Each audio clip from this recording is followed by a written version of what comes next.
kedy to skončí ten chaos. Je ten chaos, pretože popri deťoch podnikám a ja aj manžel pracujem 24/7 viac menej. Alebo je to tým, že mám ADHD a tým pádom žijem v totálnom chaose. To, čo som zarobila v korporáte, som rozbila na kamarátov a bola som permanentne v minuse 1500, takže tak som sa aj mentálne vrátila k tomu, že ja to potrebujem hlavne robiť tak, aby ja som bola s tým OK, aby ja som bola spokojná a nie, aby to malo najväčšie čísla. Časť internetu najprv vnímala, že som obhajca Tommyho Cotyho a potom o pol roka neskôr som zrazu bola, že najväčší nenávistník mužov. Zároveň ja sa venujem téme duševného zdravia, ja sa venujem téme násilia. V našej spoločnosti sa sexuálne násilie, my si ho predstavujeme úplne inak, než sa reálne deje.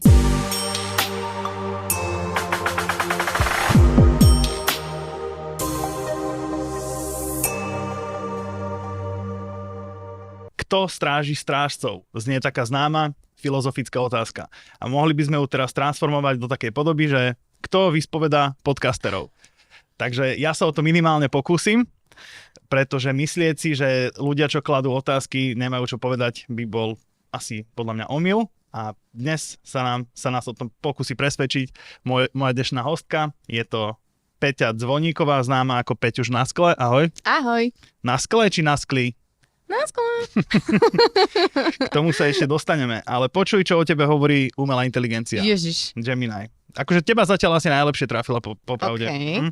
Takže Peťuš na skle vlastným menom Petra Zvoníková je známa slovenská influencerka, tiktokerka, podcasterka a tvorkyňa obsahu. Vo svojich videách a príspevkoch otvorene hovorí o duševnom zdraví, ADHD, materstve, vzťahoch a tabuizovaných spoločenských témach. Je to tak? Zabudol na niečo? Akože na dosť veľa, ale z tej pracovnej oblasti akože celkom tú content creatorskú časť vystihol. A na čo zabudol?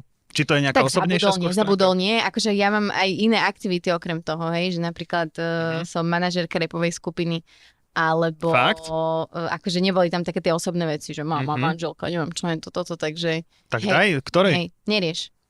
Fakt? Ty si to vedel? Čože? On je múdrejší ako umelá inteligencia. Nevedel som toto. Kde to tak napísali? Není to niečo, čo nejak často komunikujem, lebo keď to riešim, tak riešim to a nie to, aby som to u seba nejako zverejňovala, takže nie je to akože... To ešte dobre, že som nenašiel, lebo potom by už bolo veľa otázok, že by som ani nevedel, čo sa pýtať. Je to možné. Tak to by sme museli 2 diely natočiť, vieš? Tak na to sa potom ale ešte spýtam. A ešte na niečo sme zabudli? Nie. Takže toto plus manažérka rapovej kapely Nerieš, veľmi úspešnej.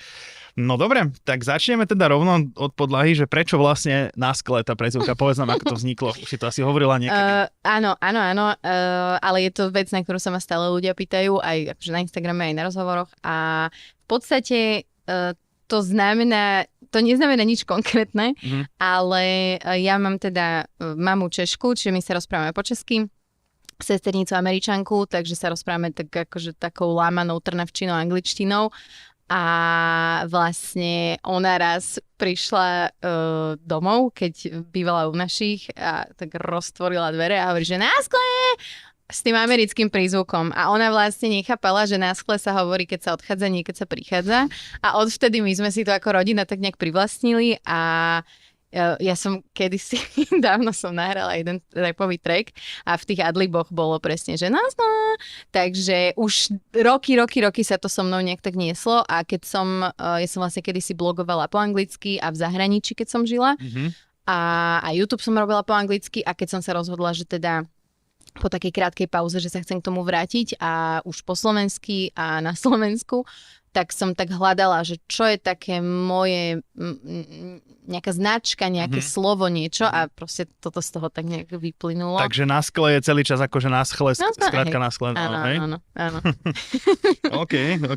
A keď sa ma ľudia pýtajú, že ako sa to vyslovuje, tak napriek tomu, že to vôbec nejak s tým nesúvisí a nie je to nejak prepojené, tak ak poznáš od Nerieš Ruka na volante pesničku, tak to sa začína, že Helma je na skle, tam rapuje A vlastne to, jak on to vysloví, je veľmi krásne to, ako sa to vyslovuje, napriek tomu, že tam ide vlastne o hmlu na skle a nie o na skle. Takže to náhodou tak vyslovila, Úplne ale vtedy si ešte nebola. Úplne náhodou a so mnou to nemá že nič spoločné. Ale dávam to ako príklad, že takto sa to vyslovuje. OK, takže pustíte si tú pesničku, kto by nevedel. A ja som si ju mohol predtým. Tak. Dobre, teda vlastne tento nejaký brand na skle, tak to je taký, čo sa s tebou dlhšie spája. Vlastne, že na gauči na skle, to mne sa hneď tak vybaví. Dosť zaujímavá vlastne formulácia. No a teraz vlastne, keď som si pozeral tvoje aktuálne projekty, tak ty už vlastne to na gauči asi viac menej nerobíš. Asi si už to už asi je projekt, ktorý skončil, že? Jo. Teraz si sa viac menej, sa mi zdá, že si sa nejako tak rebrandovala, alebo že premenovala si sa na teda projekt Bližšie, sa volá teraz tvoj podcast.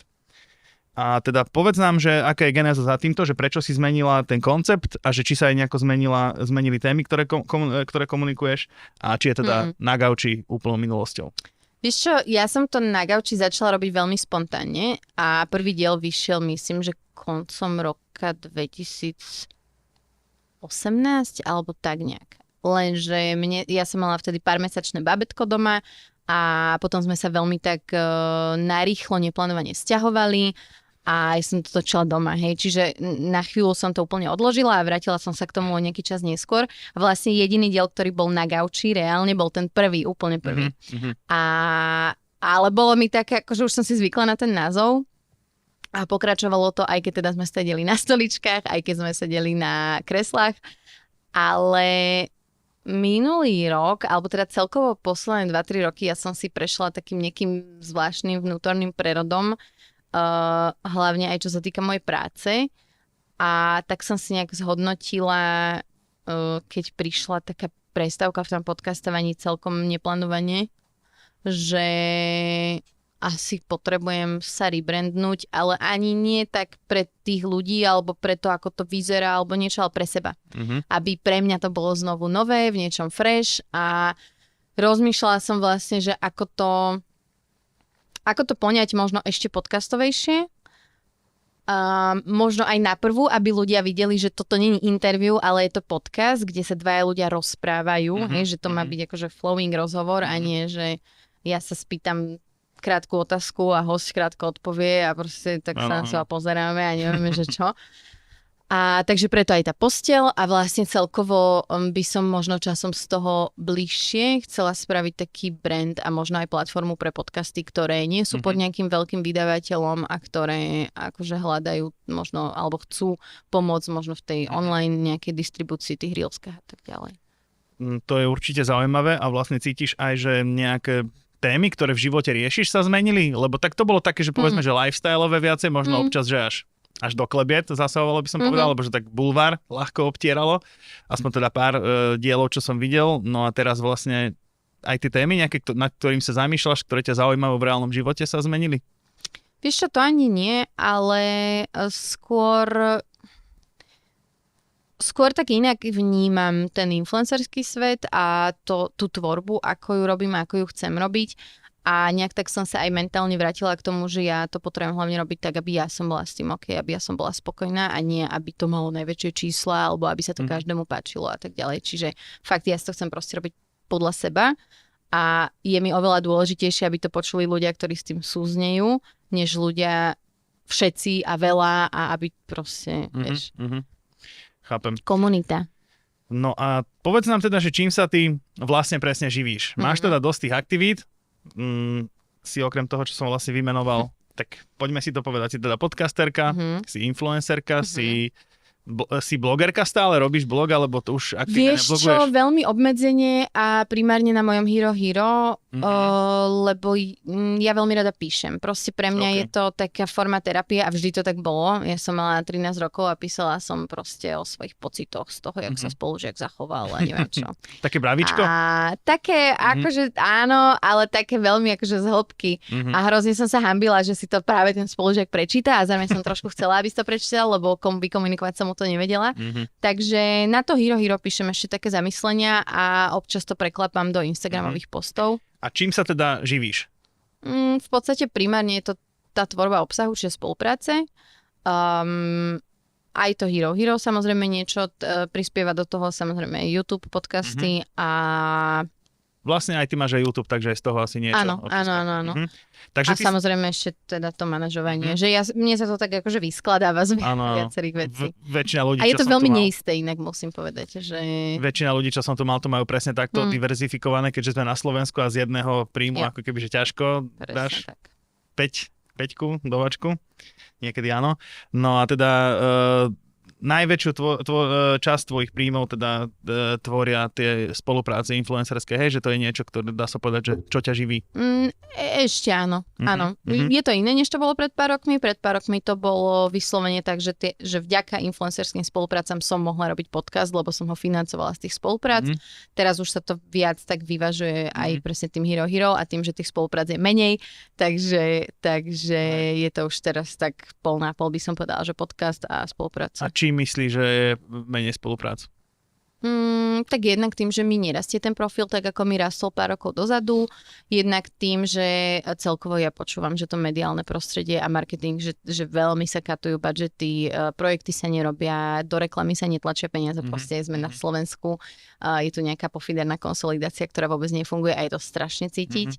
Aj veľa je tvorcov, stále rastie, ako kebyže konkurencia. Áno, samozrejme, stále viacej tvorcov a ja mám pocit, že na Slovensku veľa firiem ide skôr po tom dosahu, než po tej komunite. A za mňa je to škoda. Za mňa napríklad podcastové prostredie je veľmi, veľmi podceňované v rámci spoluprác, lebo práve ten podcast je niečo, čo nezmizne za 24 hodín, nestratí sa v tom feede, ale tí ľudia to priebežne počúvajú. Čiže na nejaký akože nie na predaje, ale na nejaký brand awareness a takéto niečo sú podcasty úplne ideálna platforma a u nás ako keby... Ja súhlasím, pretože myslím si, že aj tých príklad, keď na vypočí podcastu povedzme 3000 ľudí a strávia s tebou hodinu, tak je to určite bonitnejší človek, alebo teda respektíve, že viac je na teba nafixovaný ako nejaký, čo si pozrie 50 sekundový reelku. Povedal to za 50 sekúnd, tak teraz si to kúpim. Tak. Takže dobre si povedala, že na Slovensku ešte asi nechápu tú váhu toho, že nejde iba presne tie dosahy. Ty si vlastne, tvoj podcast je pod nejakým komerčným vydavateľstvom, alebo nie, že? Nie, ja som sama pod sebou. Nemala si nikdy ani ponuku, že je pár takých domov mediálnych na Slovensku? Vieš čo, že vraj mi to ponúkalo ZAPO, ale ja si nič také nepamätám. Čiže ak to bolo, tak to muselo byť, že mega dávno, ale ja fakt nič také neregistrujem, ale teda od ľudí, ktorí pre nich robia, som práve že počula, že určite bola nejaká taká ponuka, takže... Možno si bola opýta. No, nie? Nepijem už dlho. Ty si vlastne dosiahla počas tej svojej kariéry aj také veľké úspechy. Bola si, až som sa dobre dočítal, 2-krát zaradená do rebríčka Forbes, top influencery. Áno. Tak to akože, aspoň to znie, akože celkom výsada. Takže aký to bol pocit a čo to znamenalo pre tvoj kariérny a možno osobný život, takéto úspechy? Vieš čo, bolo to príjemné, samozrejme. Zároveň ja sa priznám, že v tej dobe mne absolútne nebolo jasné, ako sú tie rebríčky Forbes zostavované a bolo to, pamätám si, že aj keď vyšiel ten rebríček, tak viacerí sme na to tak pozerali, že nedáva nám to úplne zmysel a nesedí nám to úplne s tým, ako my registrujeme tých influencerov a ten ich impact. A oni na to mali taký nejaký zvláštny, akože... Prepočet? Taký, áno, takú... po nemecky mi to napadlo, že Formel. Ale akože samozrejme, že ma to veľmi potešilo a bolo to 2 roky po sebe. A okrem toho som bola vlastne aj vo finále Sova, keď tam bola ešte kategória podcast a to pre mňa bolo akože veľmi pekné, lebo to bolo vlastne niečo, kde hlasovali ľudia.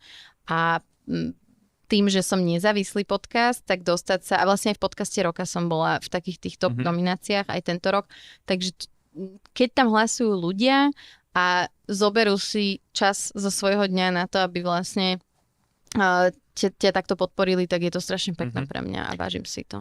A potom, keď sa toto stalo, že napríklad písali o tebe, bolo to nejakým spôsobom medializované, že si patríš medzi top influencerov, tak povedz, že čo to s tebou spravilo, vstúplo ti to niekedy do hlavy, alebo si bola nejak namyslená, alebo malo to nejaký dopad na tvoju osobu? Súkromnú? Ja by som rada si myslela, že nie. Ja dosť sa snažím pracovať s nejakým svojim vedomím a s nejakým svojim egom a snažím sa neprikladať príliš veľkú hodnotu ani nejakému pozitívnemu hodnoteniu mňa, ani negatívnemu hodnoteniu mňa a skôr vychádza z nejakých svojich pocitov a tak. Takže dúfam, že nie. Ale myslím si, že malo to určite impact na to, že koľko chodilo spolupráca, takže že pre tie agentúry a pre tých klientov to má nejakú váhu. Ale nikdy mi nikto nepovedal na rovinu, hej, že videli sme ťa v tom rebríčku, tak chceme ťa na spoluprácu. Čo vlastne, to ti aj príde nejaké ocenenie, alebo iba napíšu o teba? Nie, nie. To iba tak, že nie, mám si časopisy rebríčku, doma, áno, mám časopisy doma, kde použili nejakú moju fotku z Instagramu, že vtedy to ešte nebolo také, že by fotili tých influencerov, teraz už je to také, že už je taká produkcia okolo toho a tak. Ale nie, a teda sovu som nevyhrala, takže sošku nemám a tak.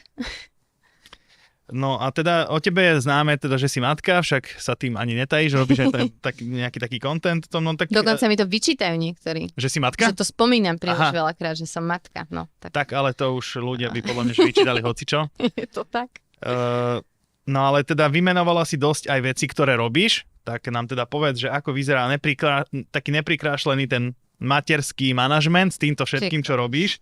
Keď musíš tvoriť a musíš vlastne zarábať tvorbou a máš doma dve deti, dve malé deti, no tak o tomto nám teda povedz viac, ako to stíhaš, ako sa to dá? Ťažko. Nie, takto.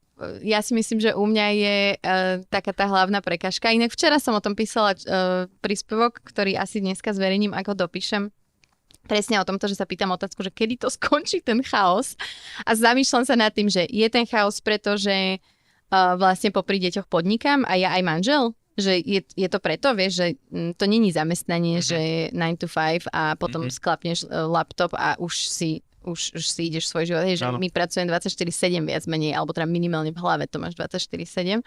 Alebo je to tým, že sa snažím s tými deťmi byť viac a kvalitnejšie, než asi bežný človek, ktorý nemôže si ten deň prispôsobiť tak, aby mal ten čas byť s nimi viac. Alebo je to tým, že mám ADHD a tým pádom žijem v totálnom chaose. Hej, že taký dlhší text som o tom napísala a pre mňa to bolo úplne v pohode a úplne prirodzené a ľahké, kým som mala jedno dieťa a kým vlastne môj manžel nepodnikal a aj on bol, ja som bola na materskej, potom on bol na materskej a popri tom akože som si tak nejak rozbiehala tú kariéru a dalo sa to, lebo sme si to akože delili takým celkom a zároveň ja mám rodinu v Bratislave, on má rodinu pri Bratislave, čiže sú tam tie podporné mechanizmy, vďaka ktorým sa to dá zvládať, ale priznám sa, že odkedy moje deti už sú v tom systéme, že školka a tak ďalej, je to ťažšie. Ja som nočná sova, čo znamená, že potom aj neskôr ráno vstávam a potom mám niekedy pocit, že cez ten deň nestíham, že vôbec nič. Pracuješ v noci? Najlepšie sa mi pracuje v noci. Hej, aj keď editujem, aj keď odpovedám na maily, proste vtedy mám kľud a ticho a to mám pocit, že nemám, že nikdy inokedy. Chcela by som to trošku prenastaviť, lebo naozaj mám pocit, že jediný čas, kedy cez deň môžem stíhať a robiť robotu je vlastne do obeda, lebo ja na obed chodím pre dceru do školy a potom už sme spolu, čiže... Je to taká dvojsečná zbraň, keď v noci pracuješ, lebo vlastne je ticho kľud, ale uvedomuješ si, že každá hodina, kým dieťa spí a ty pracuješ, je vlastne hodina, o ktorú sa pripravuješ a ráno musíš stať zároveň s ním, ne? Vieš čo, nie, vstáva s nimi manžel väčšinu času. Okay. Len nie je to úplne fajn, keď ty vstaneš okolo 9:10, ideš s psom, spravíš si nejaké raňajky alebo aspoň niečo na pitie a potom vlastne zistíš, že Ježišmaria, mám 1-2 a musím ísť už pre dieťa, vieš, že je to potom taký ten self-inflicted akože tlak samú na seba. Ty si taká dosť multilinguálna, že? Áno, strašne mi to ľudia vyčítajú. Tiež po nemecky brutálne, že? Anglicky asi tiež? A ešte aj chorvátsky? Nie. Lebo ty máš nejaký chorvátsky pôvod, nie? Áno. Akože chorvátsky, taký ďaleký chorvátsky. Však akože hej, taký jak Bratislavčania. Presne. Takže, ale teda ja od malička som switchovala s rodičmi slovenčina s otcom, čeština s mamou.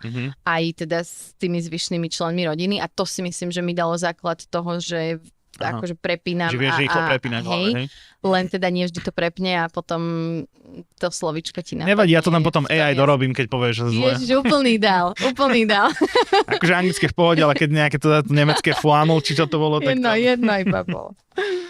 Ale videl som niekde nejaký rozhovor, si hovorila po nemecky, akože fakt brutálna výslovnosť. Môžeme to teda premostiť do takej skôr otázky, že kedy sa ti to vlastne podarilo, že premostiť do toho, že sa začínaš živiť tou tvorbou? No, ja blogujem od nejakých 12-13 rokov a trvalo ďalších 12 rokov, kým som tým zarobila úplne prvé peniaze. Takže ja som to robila vlastne veľmi dlho ako hobby a potom vlastne ako som sa vrátila z Nemecka a mala som tú krátku pauzu, tak som si povedala, že chcem sa k tomu vrátiť a chcem to robiť tak, aby ma to mohlo jedného dňa živiť, že už som si tak povedala, že je to ten cieľ. A úplne prvá spolupráca prišla, myslím si, že som bola vtedy ešte tehotná a dostala som 50 eur za článok na blogu o takej kozmetike úplne skvelej, o ich produktoch. A vtedy tak nejak akože pomaličky začali prichádzať také presne, že 50 eur tam, 50 eur tam a postupne sa to rozbehlo. A aký to bol pocit zistiť, že sa niečím takýmto dá živiť, hlavne teda v krajine, kde ťa každý druhý na Facebooku posiela robiť zápas a s krompáčom a že dá sa aj takýmto niečím zarobiť peniaze. Vieš čo, ja som vedela, že sa to dá, lebo som žila v zahraničí a tam už to bolo bežné. A tam naozaj tie väčšie blogerky už si vedeli pekne tým zarobiť a vedeli to mať ako svoj hlavný príjem. Ja som tam vtedy vlastne fungovala na nejakých prvých bartrových spoluprácach ešte alebo pozvánkach na eventy a tak. Ale vedela som, že sa to dá a o to väčšia motivácia to vlastne bola.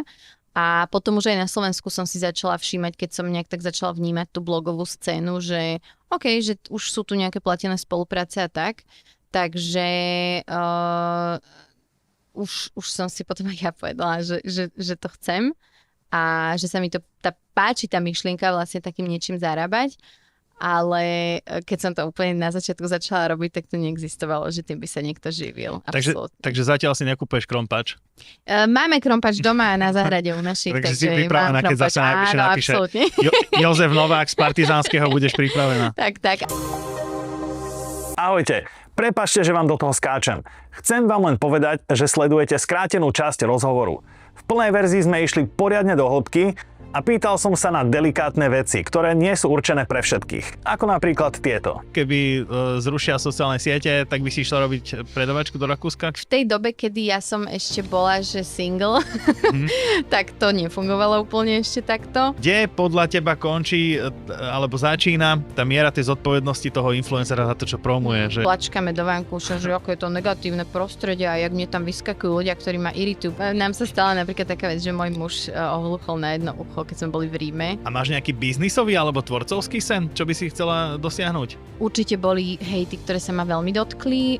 Boli hejty, ktoré si dovolím povedať, že ma retraumatizovali. Tak akože keď som tak vyletela alebo začala byť tak viac verejne známa, tak ona sa tvárila, že akože strašne ma pozná. Keď je niekto, kto šikanuje ľudí a nielen teba, ale aj iných a ty vlastne si ticho, aby si mu nedal pozornosť, ale vlastne mu tým nechávaš ten priestor šíriť sračky. Preto ak vás rozhovor zaujal, v plnej dĺžke si ho môžete pozrieť na www.herohero.co/bezpozlátka. Za vašu podporu vopred ďakujeme. Pamätáš si na moment, keď ti prvýkrát, že vystrelili čísla, že sa ti niečo zadarilo v tom, čo si robila? Asi to bol prvý podcast, alebo neviem, čo bolo také?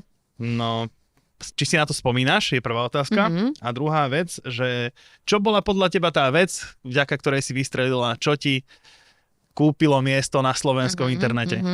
Vieš čo, boli to fázy a u mňa to bolo také celkom postupné. Že nebolo to také vystrelenie, ako keď niekto ide do reality show, vráti sa odtiaľ a pribudne mu 100 000 akože odoberateľov alebo followerov alebo whatever, hej. Že u mňa to boli také vlny, ale nikdy to nebolo tak nárazové. A určite prvá vlna bol blog, keď som začala písať o pocitoch a o vzťahoch otvorene a pre ľudí to bolo veľmi prekvapivé, že niekto nemá potrebu prezentovať vzťah iba ako dokonalý, ale hovorí o tej realite tých vzťahov. Potom druhá vlna boli určite podcasty. Tretia vlna boli také videjka, čo mi že mega vystrelili na YouTube, kde som sa pýtala vlastne, ten formát bol, že otázky, ktoré sa muži hambia spýtať žien a ženy hambia spýtať mužov a vlastne mala som tam 3-4 mužov a 3-4 ženy, ktoré odpovedali na tie otázky vrátane mňa a môjho muža a to bol skvelý formát, to ma aj strašne bavilo robiť a veľmi rada by som sa časom aj k niečomu takému vrátila, lebo mňa strašne baví ako keby otvárať diskusie a viesť diskusie. A to mi vtedy, že mega vyletelo a no. Takže asi to bola možno nejaká tá autenticita, že si rýpla do takých tém, o ktorých ľudia akože chceli hovoriť, ale možno sa báli, že takto, že verejne. Myslím si, že hej, a to so sebou prinieslo jednak akože veľa takého, že Ježiš, super, že o tom hovoríš, aj my to tak máme, ale a zároveň potom boli aj také tie reakcie toho, že prečo o tom hovoríš, že to je trápne. Jasné, Ježišmaria, no. Robila si rozhovory za svoju kariéru podcasterskú fakt, že s mnohými ľuďmi a že so známymi, kopec to boli naozaj, že desiatky. Fakt, že od vymyslu sveta tam máš z rôznych žánrov. A teda, že či si spomínaš, že či bol rozhovor s niektorým z týchto hostí nejaký veľmi špecifický, alebo náročný, alebo niečím iný. Je niekto taký, čo ti naprvu akože je niekto... napadne? Je niekto taký a... Ľudia nemajú radi, keď to hovorím, ale proste je to tak. Jeden z rozhovorov, ktoré veľmi so mnou zarezonovali, keď som ich viedla, lebo som nevedela dopredu, že sa dostaneme k takým témam, keď sme sa dostali, bol rozhovor s Tomím Kotym, s ktorým teda aktuálne mám neexistujúci vzťah a som veľmi kritická k tomu, nielen čo robí, ale aj ako sa k tomu stavia. A vlastne sa na ňo aj hnevám. Že napriek tomu, že má okolo seba fakt, že extrémne množstvo ľudí, ktorí by mu chceli pomôcť, tak proste si pomôcť nenechá. Ale to je iná téma, ale to bol naozaj rozhovor, z ktorého ja som sa akoby tak psychicky spamätávala asi týždeň, lebo tie veci, ktoré on rozprával o svojom detstve, aj tým, že som mama, so mnou tak strašne hlboko ako keby zarezonovali a poprepájali mi aj veľa vecí v rámci tej témy, že to bolo ťažké. To bolo ťažké. A odtedy som mala aj iné ťažké témy, napríklad s hostkou, ktorá rozprávala o tom, ako ju zneužíval nielen manžel, ale aj jej vlastný otec, keď bola dieťa. To bolo akože... Ale vedela som, som vedela, že ideme sa o tej téme baviť, že bola som na to psychicky pripravená. Hej, s tým Tomášom to bolo, že nebola som na to pripravená, dostali sme sa k tomu a bol to taký, že kopanie, že ty kokos. Že... Takže takéto témy sú pre mňa ťažké, no. Je inak akože zaujímavé, že ja som aj pozeral, či som to tu mal, ale ja som to vlastne v otázkach ani nemal. Ja som sa konkrétne akože aj na neho chcel spýtať, lebo viem, že vlastne to vtedy zbudilo nejakú takú kontroverziu, že on už neviem, či Tommy Koty mal vtedy nejaké kontroverzie okolo seba, alebo to vzniklo až po tom rozhovore. Ale vlastne potom ti to asi vypálilo tak, že ty si ho mala v rozhovore a o ňom sa začali hovoriť tieto veci, tak ty si vlastne potom možno, že bola aj tá, na ktorú ľudia si to ventilovali, nie? Vieš, čo to ani nebolo tým rozhovorom, lebo ten rozhovor vyšiel rok a pol predtým, než sa tieto veci akože stali a boli zverejnené prvýkrát. Lebo teraz už je to vlastne druhýkrát a medzi tým sme sa dozvedeli, že sa to dialo aj v minulosti, ale ja som netušila. Hej, ja som ho poznala ako moderátora, ja som ho poznala ako kolegu z Ruka hore Awards, ktoré sme jeden rok spolu vlastne moderovali, to som bola ja, Janka Slačková, on a Osťo. A tým pádom ja som, a teda ako speváka, hej, a on je, že neskutočne talentovaný v rámci tej hudby, že to je a je charizmatický, takže ja preto som si ho zavolala na rozhovor. A vlastne tá kontroverzia, alebo to, kde ja som tam figurovala, bolo to, že my sme mali mať spoločný podcastový projekt. My sme natočili prvý diel, ja som ho zeditovala, všetko bolo pripravené, malo to ísť o nejaké 2-3 dní von a vtedy sa prevalilo vlastne to, čo spravil Rachel. OK.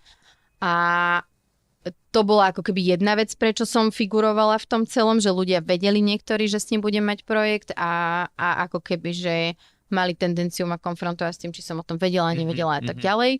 A potom tam bola ešte ako keby moja, ako ja som seba do toho zatiahla, je to, že ja mám proste tendenciu ľuďom vysvetľovať veci. Čiže ja som ten rozhovor s ním tesne potom, čo sa to stalo, som ho stiahla, pretože som vedela, že ak ho tam nechám, tak to bude tak proste ľudia, na teba. Jednak na ňoho hlavne, vieš, že ja nepotrebujem, Ježišmaria, absolútne odsudzujem to, čo spravil, ale komu pomôže, keď mu ľudia budú nadávať môžem hrešiť do kokotov. Vieš, že nechcela som tomu dávať platformu a zároveň nechcela som zbierať čísla na tom, že teraz sa rieši jeho meno a neviem čo. Čiže ja som ten rozhovor stiahla, ja som ho potom dala naspäť, až keď sa ukludnila tá situácia a napriek tomu vlastne ľudia mi vyčítali, že na tom zbieram čísla a neviem čo. A ja som mala tendenciu sa obhajovať a vysvetľovať To sa niekedy tiež zároveň ja sa venujem téme duševného zdravia, ja sa venujem téme násilia. Čiže ja som ako keby sa snažila nejako objektívne hovoriť o tej téme a to sa tak ľahko dá prekrútiť jedným alebo druhým smerom, že mňa vlastne časť internetu najprv vnímala, že som obhajca Tommyho Kotyho, lebo viem, z čoho vyplýva to, že ubližuje ženám, lebo sme sa o tom rozprávali a mám nejaké psychologické vedomosti, ktoré mi to vedia, akože že všetko z niečoho vyplýva, hej. A potom o pol roka neskôr som zrazu bola, že najväčší nenávistník mužov, ktorý vlastne si vymyslel na ňo celé to, že zbil Rachel, on vlastne nikoho nezbil. Vieš, že... No, myslím, že si tam niekde mala aj otázku, že či som niekedy zvažovala odísť z internetov alebo s tým Ideš mi na odpovedať popredu, hej? Tak toto bolo také náročné obdobie, kedy som To bolo fakt také, že ti aj napadlo, že sa na to vykašleš? No minimálne som sa stiahla.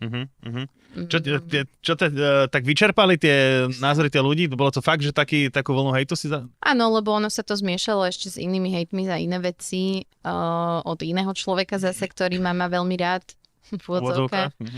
A bolo to náročné, lebo vieš, ja nehrám na tom internete nejakú rolu. Ja som tam za seba, ja som tam veľmi otvorená, veľmi autentická, hovorím o osobných veciach a to sa strašne ľahko zneužije proti tebe a ono to aj bolí, hej, že to akože nebudeme si klamať, že proste keď niekto útočí na veľmi citlivé veci z tvojho života, alebo presne, že ty sa snažíš iba robiť osvetu o nejakej téme a hovoriť o nej nie čierno-bielo, ale tak, jak veci proste sú.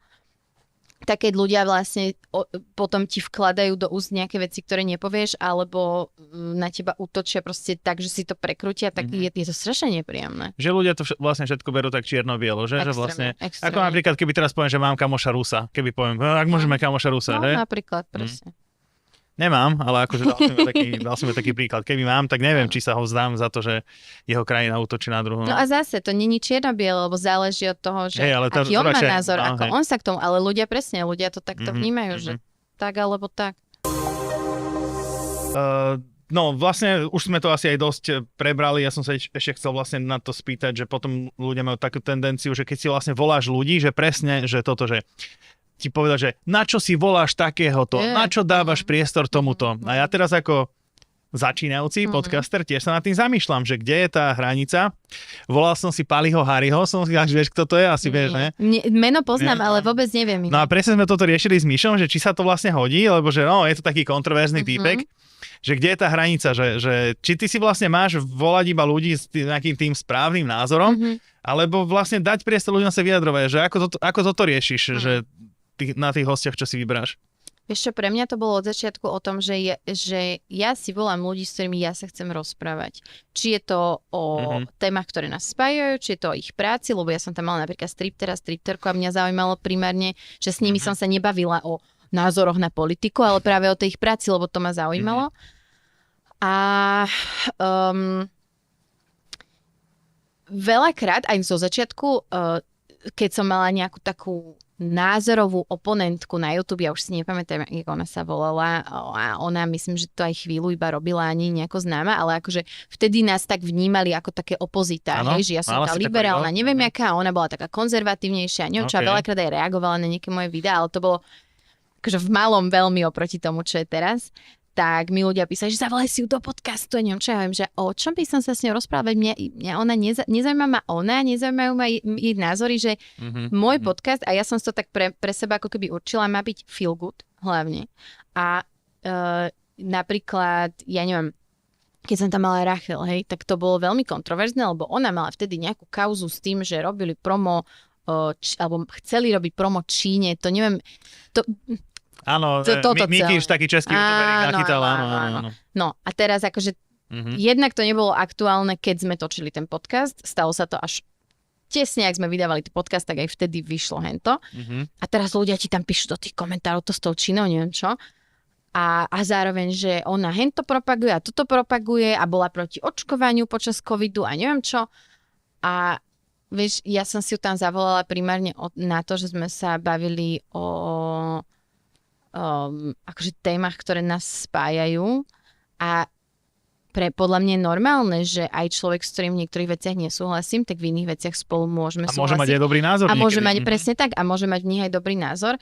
A ja celkovo, mňa to strašne ubíja v poslednej dobe takéto odsudzovanie a hádzanie ľudí do koša len preto, že proste si nerozumieme 100% vo všetkom. Vieš, že mám pocit, že ten internet to robí. Takže ja si vyberám ľudí primárne podľa toho, že ja sa s nimi chcem rozprávať a jednoducho, keď je nejaká téma, v ktorej mi ich názor príde, ja neviem, škodlivý alebo neviem aký, tak ju buď neotvorím, alebo naopak ich s tým proste konfrontujem, ale nepotrebujem sa tam s nimi do krvi hádať, hej, že to tiež si ľudia tak predstavujú, že a prečo na Instagrame venuješ tomu 1,5 minútové reelsko, ale hosťovi proste nebudeš tak ohnivo oponovať, no preto, lebo tam spolu sedíme a chceme sa slušne rozprávať a nie hádať, vieš, že... Ale ľudia majú radi takúto konfrontáciu, vieš, že... milujú to a ja to neznášam, mne to je hrozne nepríjemné a face to face absolútne, že ja práve, že chcem, aby ľudia, keď sú so mnou a pri mne, aby sa cítili dobre a príjemne a nie, aby sme sa tam hrotili, že to vôbec není akože moja Ani šálka pre čísla, kávy. aby si to neurobila? Ja neviem robiť veci pre čísla. Ja keď robím niečo pre čísla, je to väčšinou, ja keď mám čísla, je to väčšinou úplná náhoda. A spomínaš si na svoju úplne prvú spoluprácu? Čo to bolo? Myslím si, že to bola ak sa bavíme o platinej, tak to bola tá značka, to bola Marina Miracle, oni už ani nie sú na Slovensku, ale mali úžasné produkty. Takže to bolo také, no, že... To bolo fajn, hej? To ťa potešilo. To bolo mega. A ja som ich aj dlho potom ešte používala, aj keď už sme nemali spoluprácu, tak som si kupovala tie produkty. Tak to je fajn, keď je to reálne taká spolupráca, že si o tom vnútorne presvedčená. Ale presne, no potom je tam ten aspekt peňazí, že chceš si zarobiť ako tvorca. Tak... A inak akože není ťažké odmietať platené spolupráce, keď ich máš veľa. Keď ich je menej, tak vtedy ich odmietať. Akože to je challenge. A robím to. Je to niekedy také, že si tak hovorím, že ale nie, mne to proste nedá to svedomie a nejaký ten... Hej. Že ja musím sama pred sebou sa necítiť ako... Ale tak nech sú aj ľudia, poviem to takto verejne, nech sú aj ľudia, buďte aj vy trošku, že seba kriticky myslíte, že zase nemusíte všetko zhltnúť, čo vám nejaký... No a to je ďalšia vec. Pajac na Instagrame odprezentuje. Ideme teraz trošku hlbšie, takže myslím, že sme rozhovorení, tak už to pôjde. No tak teda bavili sme sa o tom, že si na internete teda otváraš, že ťažké témy, rôzne traumy a fakt, že ťažké, že hlboké témy, že sexuálne násilie a takéto, že to sú naozaj, že to na tom najväčšom kraji toho, o čom sa dá podľa mňa, že hovoriť na internete, že kde je pre teba tá tenká čiara, že medzi tým, že chceš o tom hovoriť, že pomôcť iným ženám, alebo nejakým spôsobom aj, že cieliš na tie algoritmy na tom Instagrame, na tých sociálnych sieťach? Tak ja som v prvom rade people pleaser, čiže pre mňa to, že chcem niekomu pomôcť, je dosť vysoko položené. V rámci tejto témy a takto ešte, hej, že ja keď som začala o týchto témach hovoriť, tak algoritmy nefungovali tak ako dnes. Čiže to nebolo tak, že proste, keď je to kontroverzná téma alebo citlivá téma alebo niečo, tak to vyletí proste tak, že vtedy to bolo veľa organickejšie a ten obsah, ktorý ja som robila, sa primárne dostal k mojim ľuďom, hej, a mne to tak vyhovovalo. Mne keď nejaké video svojho času vyletelo, že do trendov na YouTube, tak ja som si vedela, že preboha, že zase je to v trendoch, že zase to dostane k tým ľuďom, ktorí vôbec nechápu, o čo tu ide, hej. Čiže pre mňa, akože táto téma vôbec nie je o číslach, pre mňa tá téma bola vždy o tom, že ja som to zažila, ja som sa to naučila pomenovať, vďaka psychologovi, s ktorým som teda riešila túto tému a ako náhle som o tom začala hovoriť a dlho som o tom hovorila iba v súkromí a medzi akože kamoškami a tak ďalej a okolím, tak vlastne som zistila, že to je pomerne bežná vec, ktorá sa deje, len proste ľudia vlastne si neuvedomujú, že to je tiež sexuálne násilie, hej, že keď sa to deje bez reálneho násilia, hej. Ty si vlastne otvorila aj túto tému, myslím, že konkrétne, že na sebe, že nejakej svojej osobnej skúsenosti. Tak. No a nikdy si to neulutovala, že si vlastne otvorila takéto, že dvere, že vlastne svetu, alebo skôr to myslíš, že ženy povzbudilo možno, že o tom hovoriť, alebo... Nikdy si nepovedala, že asi som to nemala, nebackfirelo ti to nikdy naspäť? Ježiš, jasné, akože backfirelo to veľmi, ale napriek tomu ja si myslím, že to proste malo zmysel, hej, že kto iný o tom má rozprávať a naozaj ja, aj keď som to zverejnila, alebo keď som bola proste v médiách o tom hovoriť na rôznych rozhovoroch, tak mne také reakcie chodili od tých žien, že ja som nikdy nepochybovala o tom, či to malo alebo nemalo zmysel, alebo že som to nemala urobiť.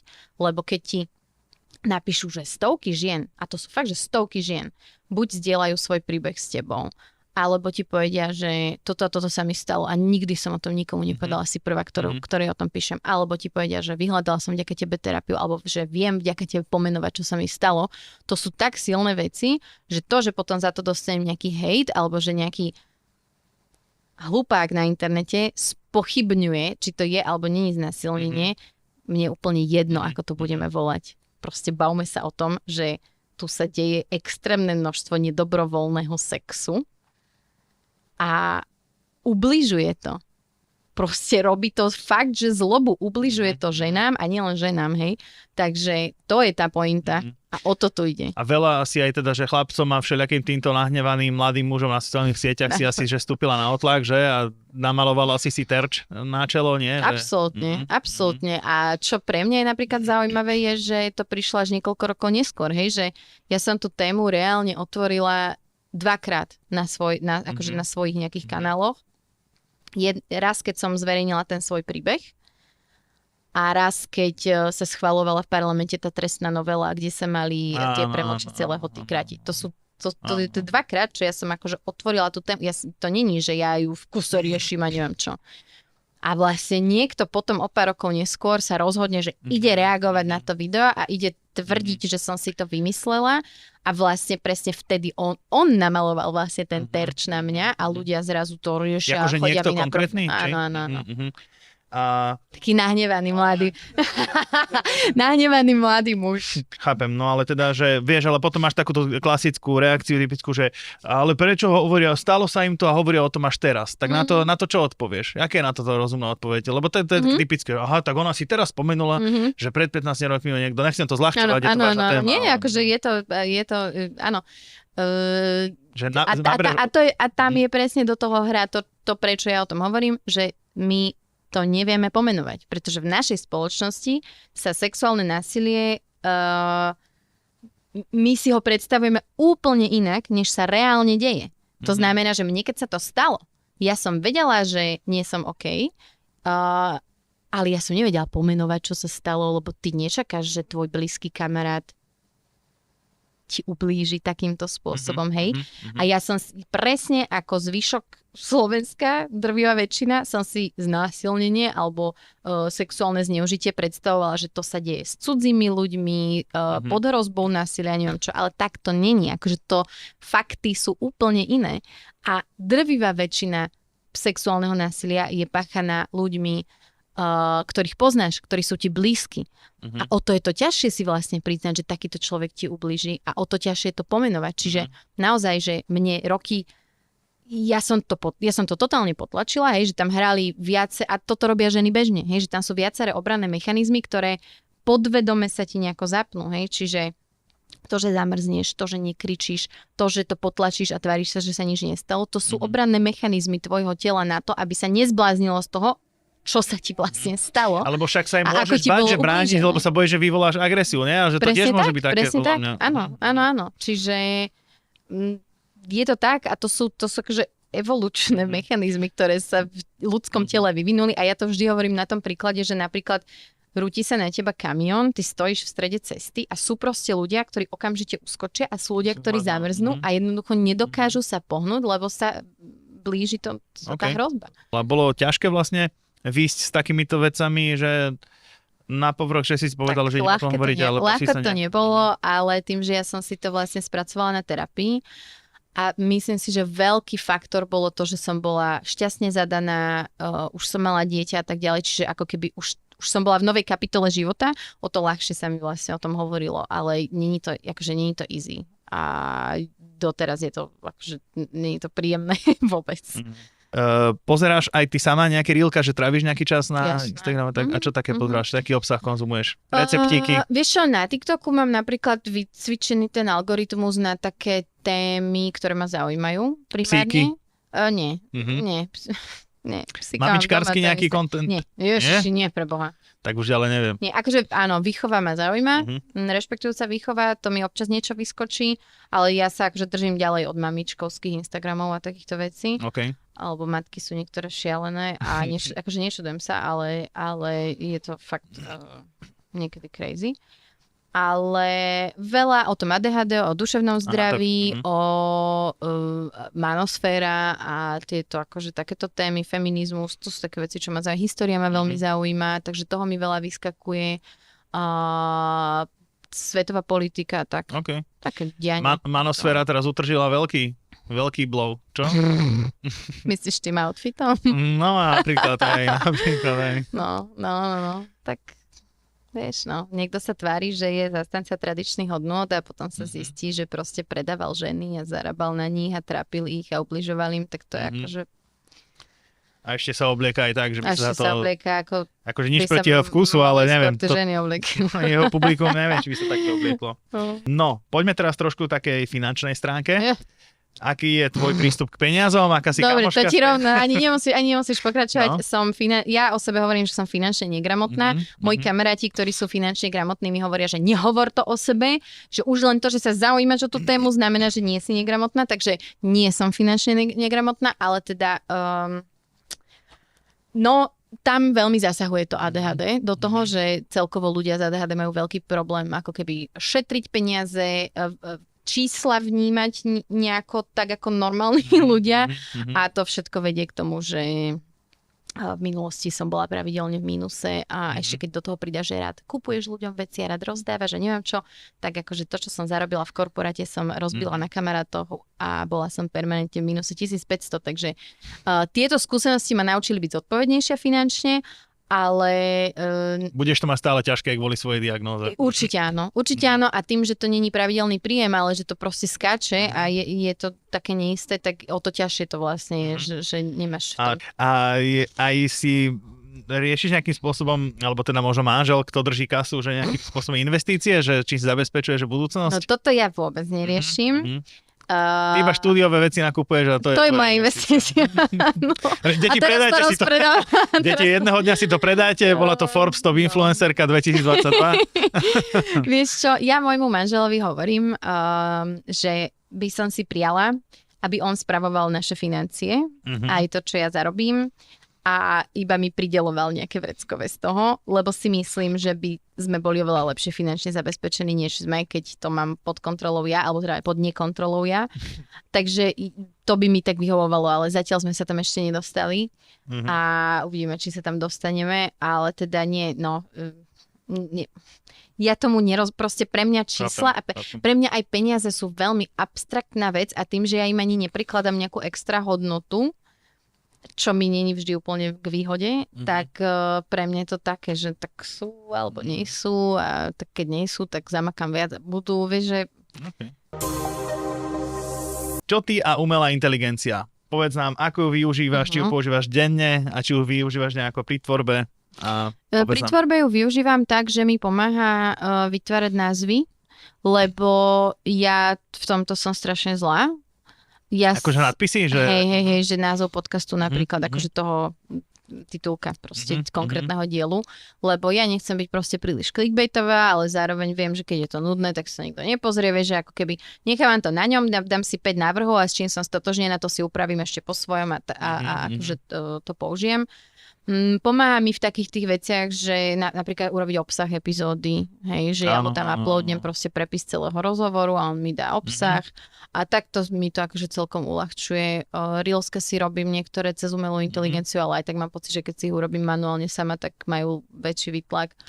Takže je to také, no občas sa radím o zdravotných veciach, keď nechcem úplne spamovať našu doktorku. Prišli sme nakoniec mojich otázok, takže...